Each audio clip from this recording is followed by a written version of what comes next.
Good morning, my family. Morning. Before I go any further, I would like to give thanks to God for giving me this opportunity to be in this sacred place where my ancestors, some of my ancestors, came through. I would also like to honor all my elders who are here present here today.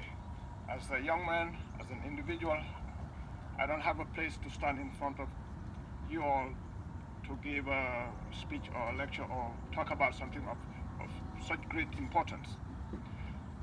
It is always reserved to the elders to do that, to have that opportunity to address the young people so that we can take that message forward to the outside world. But if you would allow me, I would like to invoke in their name, their presence, to speak to each and every one of you today. Thank you. Like I said, my name is Paul Cisse. I was born and raised in the Gambia, and I'm happy to see a few of my Gambian counterparts here today. And this subject of this whole slavery and oppression, and it is very deep and painful to even talk about it sometimes. But we'll do our best to give a honest opinion about the circumstances, about all the things that happen, and how we can move forward as better people, so that this thing we'll never forget the experience, but we will, from this day forward, we probably could move forward, knowing that we have brought some little bit of closure into that painful moments of our lives. We all know that the slave trade was horrific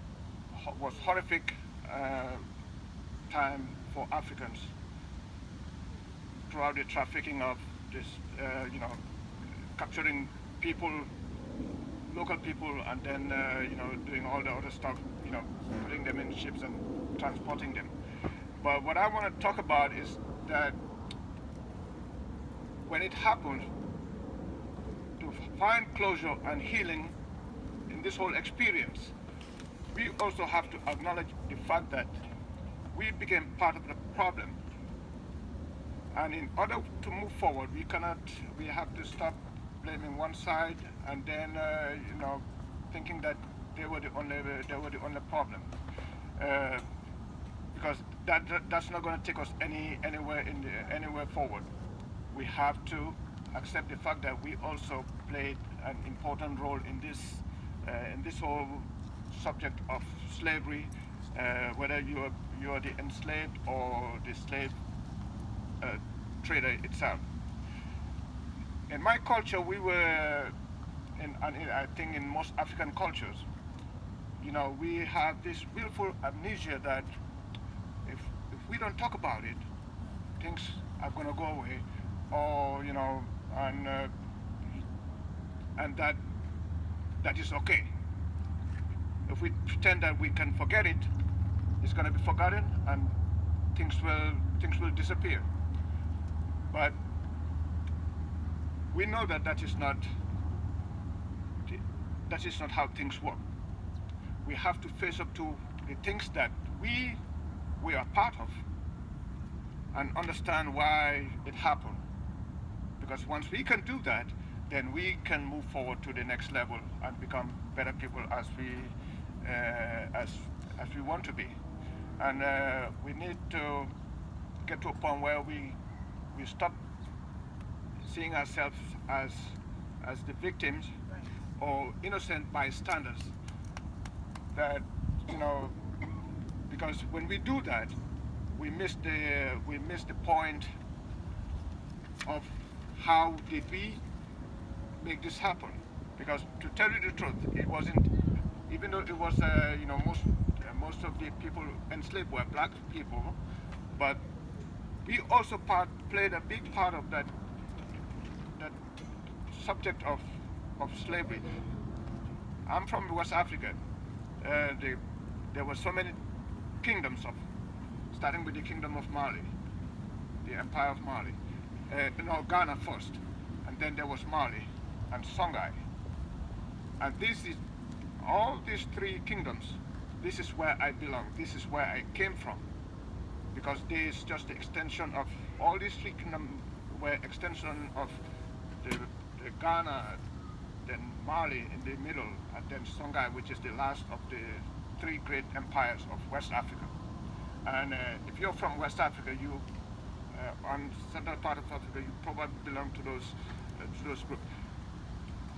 During those kingdoms, there were a lot of fighting among chiefs and, for whatever reason, for dominion, to create more land and space for your own kingdom. And then, but the one thing I want to say is that slavery came well before the Europeans came into Africa. We have to be clear about that. We had it among ourselves.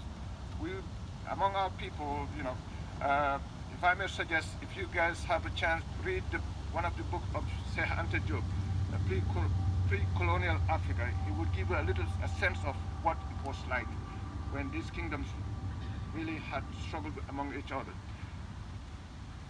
We enslaved our people to do our yard work, take care of our kids, or do their farming and things like that.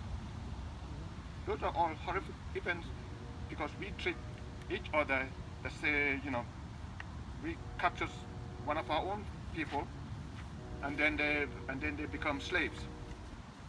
But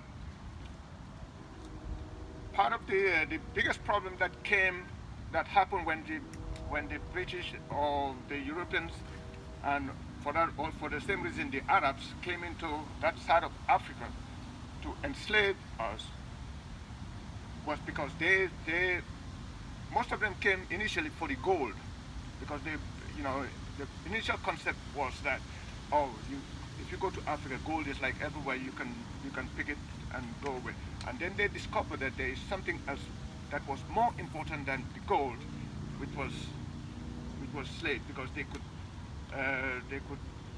capture and ship, and the people that they capture will end up becoming a commodity that everybody needs. So that became a big problem. What that did was allow African kingdoms and chiefs and tribal groups fight each other to enslave people so that they can sell them. Instead of doing other things, they would sell them, and in turn the Europeans or the foreigners would give them guns so that they can. It became a business. As tragic as that was, it became a business for most Africans, and that's where most of the problems came from. That not only were we fighting each other, but then we understood it to become a business proposal for most of the local chiefs, and whether they were rulers or traders, or for that reason the military aristocracy. These are the things that they did. They wanted to go out there and capture as many people as possible so they can sell them. In return, they get the guns to fight each other. So, but since we are in the spirit of just not going back into history and rediscovering all the bad things that that happened to our people, we are far ahead. We are at a time where we should accept the realities that we should now come together and forgive each other. I mean, we are all people of faith. If our ancestors lying in here that came through here, or the ones that are out there with us in their spirit, if they can forgive and move forward, we as their descendants, we should be able to do the same thing and forgive each other. Whether, it doesn't matter what race, color, or creed that you are from, but we have to do that to move forward. Because if we don't, we won't have a story to tell our kids, because we will still repeat the same old story that this is what they did to us, and we will never see the light at the end of the tunnel. So this is my contribution to this great day, and hopefully that we can move out of here today and realize that together we can accomplish a whole lot of good for this world, because in this state, time and space that we are in, there is so much going on in this world that if we're not careful, there won't be anything left for our children and our great grandchildren. And I thank you for your time.